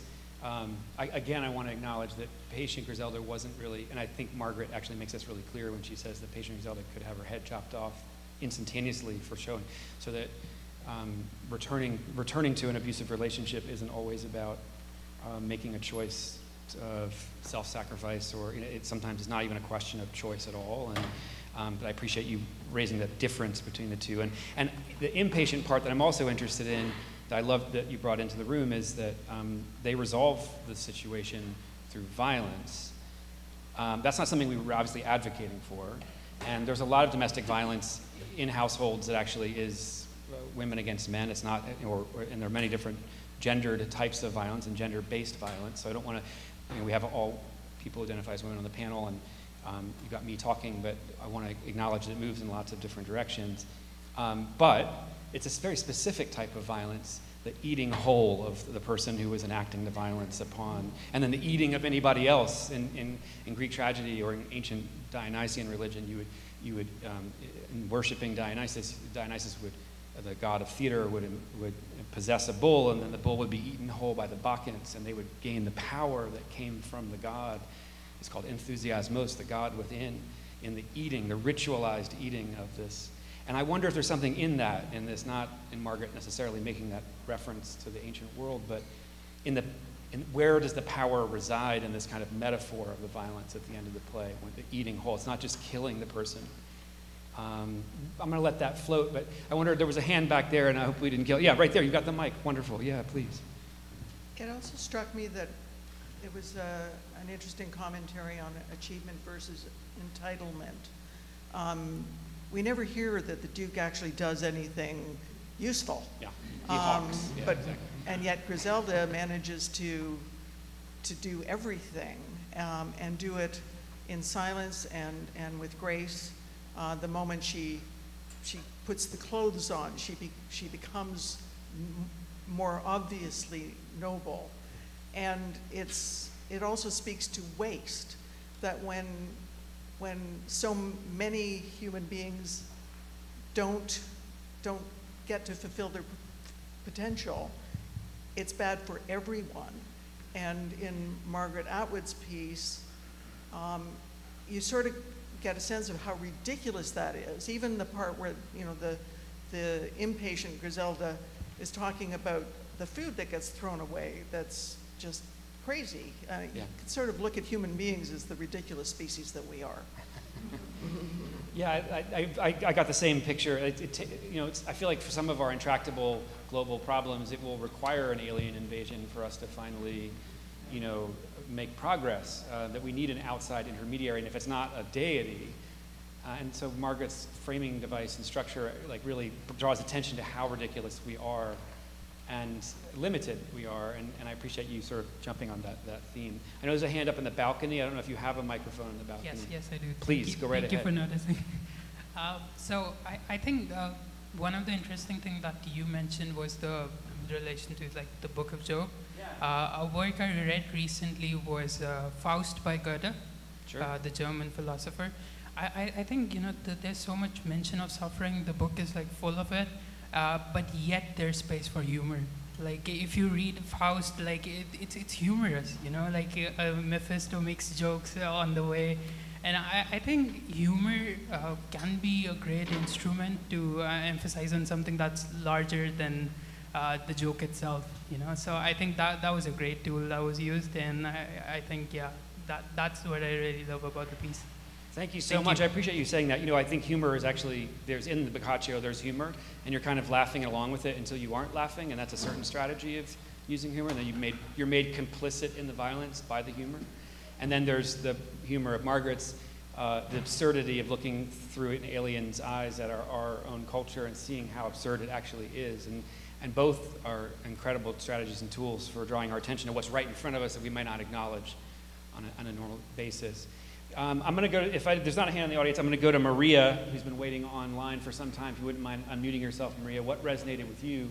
Or if you want to take on one of the questions, I'd be grateful. Over to you. Sure. What first resonated with me, or I found interesting, was the end, or were the ends of each telling of the story. So, clearly the first one, it was just the happily ever after ending, it seemed like. And then the second one, as you had mentioned, ended in violence. And I think somebody else mentioned it, I wonder if that's a period thing, that we're, a point in time thing, that's, what happened. I think also from maybe perhaps a survivor perspective, that the happily, either one of those endings would be good. Like survivors are thinking about, I'm wanting that happily ever after. I'm wanting this love bombing. I'm wanting, the kids back. I'm wanting everything to be, perfect and have, the robes on and the clothes. And then, or the second, the ending of the second story, which also I thought was interesting. She had somebody with her sister. And so I think it's very similar to a survivor story. Survivors usually need assistance and help from someone, and that was depicted in that second story. Thank you so much. I really appreciate it, Maria. I'm going to let your comments flow because we want to get to a few more people, but I appreciate you making those two distinctions. And the end of both stories, no matter how absurd one might find what happens in either, or fantastical from a survivor's standpoint, I hear you saying, are still good outcomes. One is I'm safe and my children are safe. And I've heard we have projects on domestic violence where we have survivors stand up and say, it's not that I don't love my husband, I just want the abuse to stop. It's not that I want out of this relationship. I just want it to be peaceful again. I want safety for my children, and so that could be an outcome for Griselda. Although after the 12 years, we don't want to gloss what she's experienced. It's hard to imagine that would be easy to just. But I think we have to hold that contradiction in the space and acknowledge that it's bigger. It has those 12 years within it. And then the ending of the play, the violence at the end of the play, that could also, I just want the abuse to stop, and as you say, the abuse stopped. And it was a means to an end. Again, one that we're not advocating for, just as the narrator of Griselda in Bocaccio says, I'm not advocating for this type of behavior, but it allows us to interrogate our relationship to these situations and to our own complicit role, and how these situations might end. Ritka, I hope I got it right. You've been waiting patiently for some time. Over to you, yeah. Close. Close, okay, please tell us. Well, thank you, first of all, for this wonderful storytelling. It's very rare these days that we hear stories being told, read out to us. So it was a wonderful moment. Coming back to one of the points that was mentioned earlier, about patient and impatient Griselda, and taking both the stories together, I feel it's to me, it sounded like there were two parts of the person that were being depicted in two different ways. The first story, that's the patient part of Griselda, that just is willing to take on whatever life throws at her, and accepts it with grace and with humility, and never loses her kindness. And the other part of Griselda, the impatient, who's not willing to go deeper into the why, but just to take what's happening at face value, and also this shows her strength, and the fact that she's not going to take it lying down. She's going to solve the problem, and she's going to eat the guy, and become stronger having done that action. And to me, it feels like, if I think about myself, those two parts are in me, and they are meshed so closely together that sometimes it's very difficult to say what I'm going to do in a situation where I am in a abuse situation. Which side am I going to show? So that's something that I thought of. Thank you so much. Well, I'm really glad that Margaret suggested we pair the two together, because I think only together do you get what you're describing, the sort of holistic picture. It's not a simple binary of either you're patient or impatient. I hear you saying we're all patiently impatient and impatiently patient, and it moves in both directions, and also it's relational, as you say. It's about what are the stakes of my showing impatience in this situation, and what's required of me in this situation is patience required. So I appreciate you acknowledging that it's within you, it's within us, and the pairing of the two stories together. Yeah, there's a hand, sort of brings that into the room. There's a hand over there. Someone has a mic. Yes, over to whoever the mic is. There, right there. Go ahead. Yeah, please. Thank you for this wonderful event. I think what was very interesting for me was how the two stories chose to visualize some aspect of the same story, not the same story, but chose to visualize and invisibilize some aspects, like in the first story, the trauma that the mother and the woman is experiencing is completely invisibilized, whereas in the second story, it's acknowledged. And how this idea of patience and impatience is sort of butchered by the narration of the octopus of that story, and it's sort of reduced to pat and imp. And it's not glorious, it's not romanticized at all, and how this, how simple it can, how simple these ideologies cannot be translatable to another creature and to another being. Thank you so much for that comment. I really appreciate it. Also, what you acknowledged, which I only really thought about when you said it, was you know, this alien life form is holding these people in quarantine kind of hostage and threatening to kill them and potentially to eat them, and telling them not to jump out the window because it's very far down, and is actually very impatient with them in terms of, I mean, maybe doesn't want the assignment that it's been given, and so there's a new structure of power, a new type of power dynamic in the telling. So in the first one, like, who's the audience? I love that question that came earlier. For whom is that story being told? As entertainment, like, so we can pass the time of the pandemic together. This is our ancient Netflix, you know, our medieval Netflix. We're gonna listen to stories about patient Griselda as she endures like inordinate amounts of suffering, and then shows how much equanimity she has at the end of it.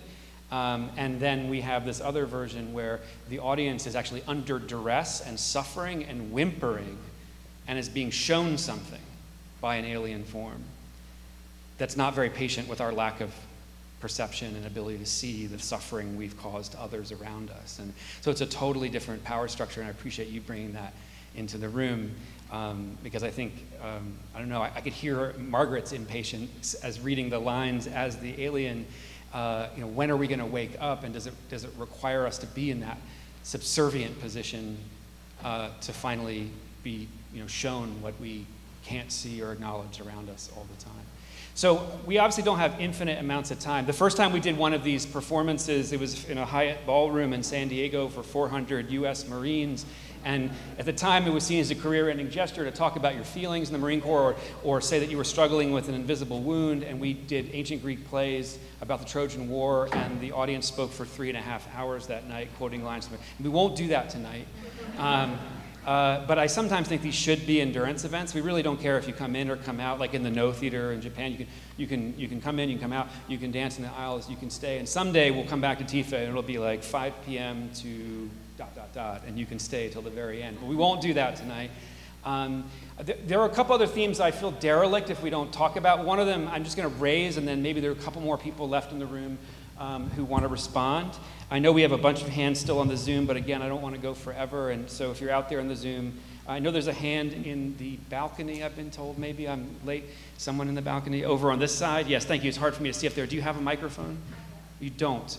Could someone bring her a microphone directly above you, sir? Yeah, right there. Right there. Well, they won't hear you on Zoom if you don't. Yeah. Hi there. Hi. Thank you guys very much for putting this all on. I just wanted to quickly say, like, as somebody who's seen somebody go through an abusive situation, how the characters of impatient and patient sort of represent, you know, different aids or assistance that a survivor might have. And for me, it just really got me thinking to, like, at what point does somebody, you know, the character who's portrayed as impatient, who just cuts through the bullshit and says, this is no longer happening, if that's like a friend or a family member who's seeing somebody else in an abusive situation, how you sort of build that responsibility on yourself to get somebody out of a situation, and how actually the impatient person ends up having the most patience because they're witnessing things that could be better stick and sort of stay stuck.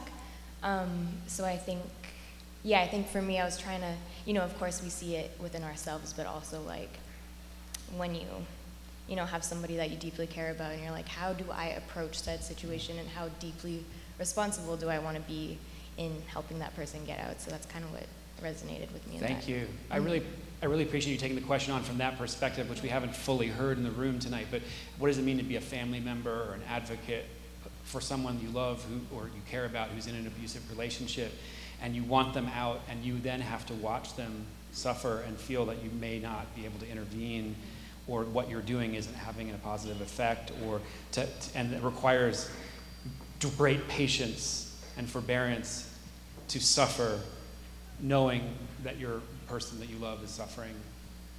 And I appreciate you acknowledging that. I think it's really challenging. I don't know if it was a question for people who work in DV settings, but I feel like it raises a lot of questions about the challenges. You know, we as a society often look to survivors and victims of violence and say, well, they should just get out of the relationship. With moral kind of judgment, and those who've been close to the situations you described know that's never that easy. And so the patience and the suffering of that patience extends well beyond the person who's surviving the abuse to people who are trying to intervene and advocate. Of course, Impatient and Griselda in Margaret's story takes things into her own hands and very quickly dispatches of the suffering. But that's rarely the case, and also, again, we're not advocating for that kind of violence in the room. I just want to be clear. There's a hand back here, and the theme I want, and there are probably a couple other hands in the room before we wrap things up, and we didn't come to wrap things up by any stretch of the imagination. The other theme that I just want to name, because it hasn't been really spoken to very directly, although it's been obliquely, is class. And we haven't really talked about it, and I think it speaks to like those of us who are privileged enough to go to a theater to have this conversation. Like, what, you know, for whom are we telling the story? And how does class play a role in both stories, but in particular in the Bocaccio?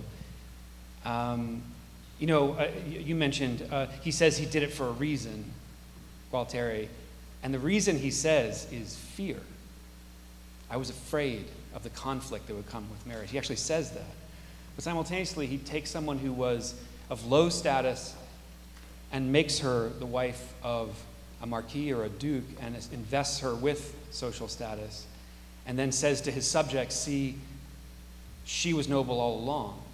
And as much as we detest his behavior, there are several things going on in the story about class, and I feel like the first 6 things that she says are compulsory, that she could say nothing else but those first things she said, simply because she's the daughter of a goat herd.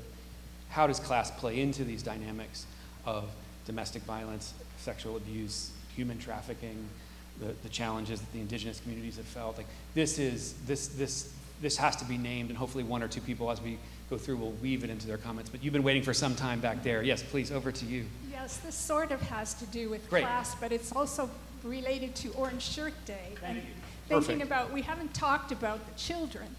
And I keep thinking about the children who were removed from their homes and put in residential school. And then some of them went back to the families, but after 12 years, couldn't relate to the families, and the families couldn't relate to them. And I just wonder about those children. I mean, I realize at the time the story was written, the children, what they cared about or how they felt didn't figure at all. But I see in our present day that that was really the case with the indigenous people. Thank you so much. I really appreciate it. And that moment in the story which you are drawing a connection to when, and they aren't given a voice, the children. They're brought back and they're welcomed. And it's almost like Griselda can intuit, even though she doesn't know who they are. She greets them with absolute kindness and then warns Gualtieri not to treat the young woman like he treated her, that there's something that they share, and yet one wonders, because they're not given any language or ability to express themselves in the story, what being disconnected from their parents might have done to their relationship with their family. And then there's that moment where they go over and explain the mystery, as it said, and what's just happened. I feel like it's glossed over, but here on Orange Shirt Day, it's that exact thing that we're talking for those who were lucky enough to be reintegrated with their families, who were sent to the residential schools. Like, it's not simply that they were removed, but what does it mean to be reintegrated or brought back into the relationship with people who cared for you or loved you, and you were stripped away from them at a certain point. I really appreciate that very much. And giving voice to the children, even though they didn't have voices in the story. Yeah, there's a mic coming over there. Thank you.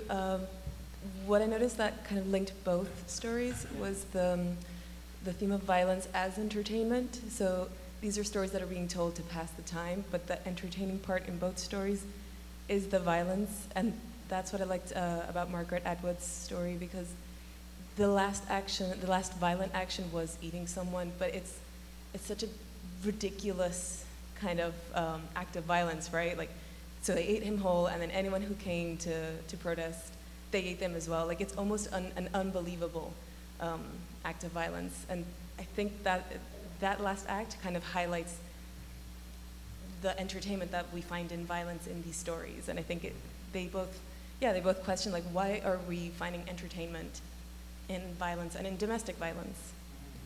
Thank you. Why are we laughing along with domestic violence until it's not funny anymore? Why are we laughing at violence that's absurd and grotesque?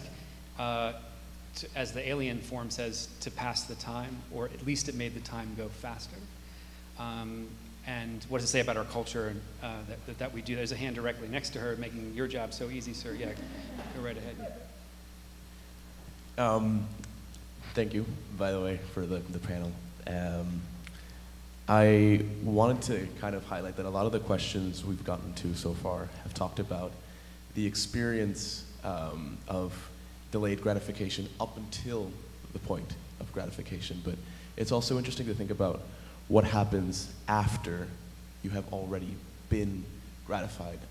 I'm also from Venezuela, even though I don't sound it. I moved to Canada in 2017, and in Venezuela there wasn't really a sense of delayed gratification because there wasn't really much to gratify at the end of the wait.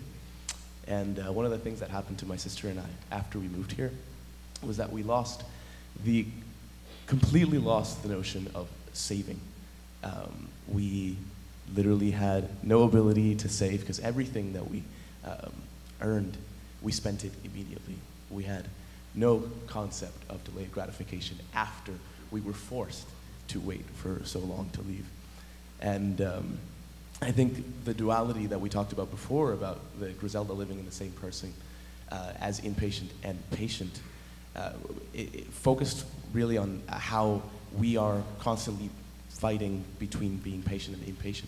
But I think it's also, people can drastically change after they've been forced to wait and suddenly no longer be able to be patient. And I think that's something that I really resonated with. Thank you so much for sharing that. I really appreciate you bringing that into the room, and I appreciate how this conversation has spanned everything from Orange Shirt Day to immigration to domestic and gender-based violence to all the comments that have been brought up. It's so rich, and one of the things we try to do is honor. There's a hand in the way back. I love the back row. I love you all back there. I can't see you. You're our best customers, but one of the things we believe in as a company, one of our core values, is the infinite possibility of interpretation that's in every room. And how rich it is to hear all the interpretations we've heard today, how it just expands our relationship to the story that we've just heard. And I love the questioning of why are we even here and why do we need stories and what are we fetishizing when we are entertained by violence to pass the time, and why are we so desperate to pass the time when there's so much happening directly in front of us that we should be focusing on all the time? I appreciate all that because I think most of the time, if you were in this space, with all due respect to the Harborfront Center, the lights would be out on you. And you'd be watching something on stage where people would be talking to a darkened room. And this whole thing about patience and impatience. I'm impatient with darkened rooms. It's been the last 150 years of our, since the birth of cinema and naturalism in the Western world, that we started relegating audiences to silence. At least in the 19th century, they threw tomatoes at the stage, or expressed displeasure. But now we're policed down to our bodily functions. If you come to a Broadway play in New York City, there's more security than going into the Broadway play, and more assault upon you as you're going into the play than going to Rikers Island. We perform at Rikers Island, the jail, all the time, and I can tell you from experience. I don't know why that is. It's our police state. It's the way that but why should culture be a one-way exchange? And so I appreciate all that's happened in this room today. I hope we can build upon it in Canada and keep doing this work here, because there's such power in collectively interpreting stories together with the lights on, not relegated to silently, patiently waiting for a legislated moment at the end of the event where you're able to applaud maybe, or say one kind of comment. So there was a hand in the back. We'll have room for like maybe one or two more, and then we will, maybe someone will say something burning within them that hasn't been addressed by one of my very leading questions, and we'll sum everything up beautifully into one perfect statement. You don't have to do that back there. Thank you for waiting. Over to you. I really appreciate everything that's already been said, especially from a female standpoint. And quite annoyingly, I just kept coming back to him, which is terrible. But it's his inability to trust his parents to make a judgment call, trust his own judgment on the person that he's chosen to marry, and trust her, even though he says at the end that he knows that she was noble, that she was this. And I think so much suffering can come from our inability to trust other humans. So I guess I just wanted to bring that up as part of a bigger sort of narrative. And the impatient and patient Griselda as sort of a subconscious. So maybe there was only one Griselda in that story as well, but the alien maybe couldn't understand that there was maybe two narratives in one person's head, or that's how I kind of looked at that. Thank you so much, and thank you for that comment. I think it ties to what we were just talking, or I was bloviating on about a second ago, which is, there are so many ways in which we are encouraged not to trust each other, or to trust our inability to hold a space in our divided and polarized society where we can have radically different interpretations in the room or perspectives in the room.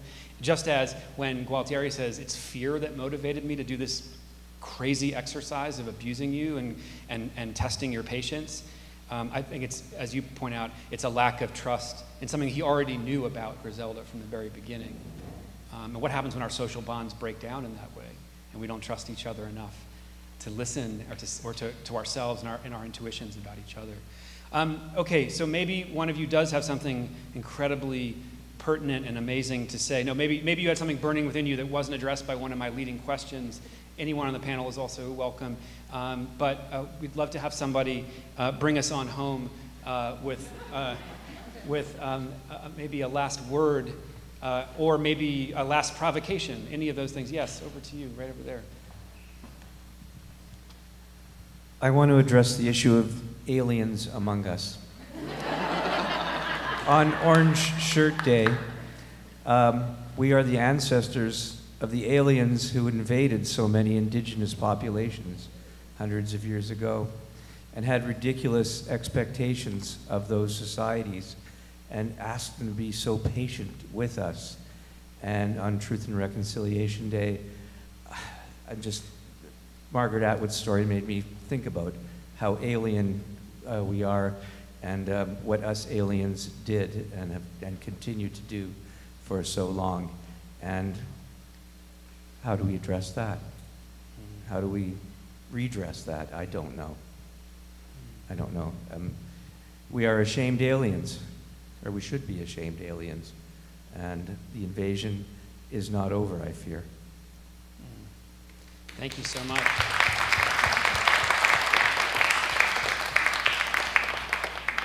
not to put any of you on the spot, but the audience doesn't have to have the last word if anyone wants to say anything. No pressure, yeah. I really enjoy the fact that the big difference with patient and impatient is that impatient unleashed the consequences. And that was really something that touched me, how impatient created that change in the narrative and changed it forever. Yeah, the introduction of a new role and a new type of power and a new dynamic changed the entire thing, and as you said, made it stop. And that's a question I feel like we should be left with and wrestling with, like how do we, and you know, I was thinking about, we were talking about Margaret Atwood, who's running the things behind, we're talking about Nina Simone's song, Too Slow, you know, where she was just, you know, the racial progress in the United States and throughout the world has been too slow, and they tell us to be patient is the theme of the song. And I feel like we're at the cusp of that with so many other things right now. And the impatient Griselda is something that we need more of in our world and our lives. And so I'm really grateful that we got to end with Margaret's story. I saw that, and I know we're right up against 3 minutes against our allotted time, but Magdalena, you raised your hand again. Did you do it on purpose? If you did, if you have something very succinct and pithy to say, over to you, please. Yeah, I just wanted to mention at the conclusion, just to draw it back to the conclusion of the stories, what people make of the contrast between moral lessons and joy, because you know, in a lot of classical literature, the moral lesson has to come with a consequence, but in the case of the Decameron, it really doesn't. He lives happily ever after, and you know, it's emphasized that that's unusual, but in some ways, does that take away from the final moral lines of the story? And you know, to contrast it with Atwood's piece, Atwood created this world where both of the Griseldas can live happily ever after, but in doing so, they continue to eat people, which is fine by the standards of the aliens, but not by the standards of the audience. So how do we reconcile those moral differences and what they mean for the conclusion of the story? I love those questions. I think we could talk for another 8 hours about those questions. Thank you so much, Magdalena. Thank you for waiting and coming back on. You said it better than anyone else could say it in the room, and I'm going to let those questions float. But when Boccaccio invented this new form of ironic storytelling that had no moral compass, you know, it created a totally different relationship between audience and story as we transition from the Middle Ages into the Renaissance. And I really appreciate you, because we're kind of still living in that moment. So I really appreciate that question. Okay, we're at the end of our time, and there is no way of tying a bow on the conversation. And we didn't come here to tie a bow, we just came to write an ellipses and say it's been such an absolute pleasure to be back here at the Toronto International Festival of Authors and to have you all come to our event and be part of it. What a joy to be able to perform with Margaret Atwood and these amazing actors here in this space and engage you in conversation and learn so much. Our motto, our sort of view is that the audience always knows more than we do about the stories we perform. And that was so on display in the intelligence and the interpretations that were brought into the room.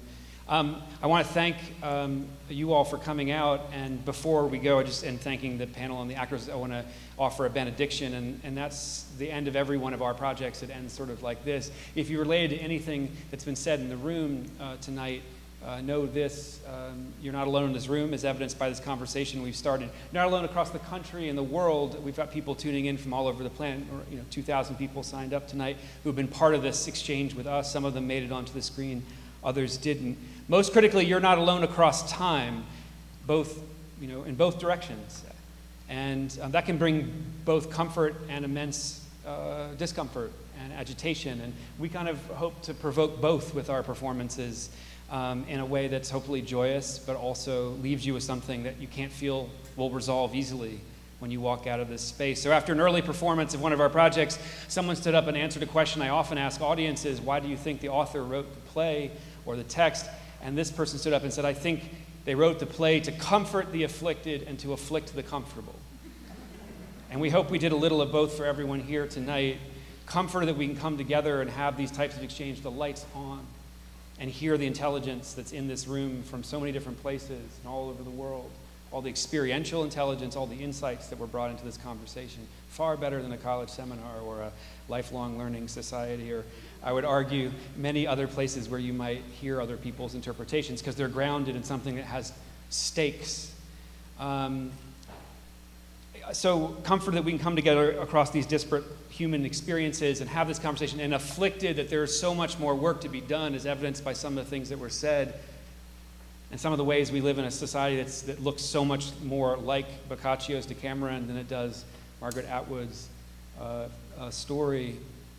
So much more work to be done to address the suffering of people to our left and our right who may be Griseldas, either patient or impatient, that we don't know what they're going through and what's beneath their silence.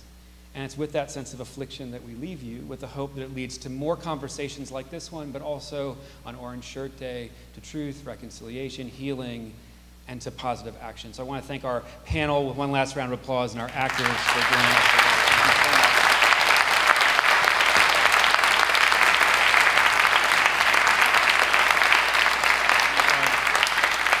much. Special thanks to the Toronto Festival authors, and of course to Margaret Atwood for suggesting we come together in this way. It's been an honor to be with you tonight.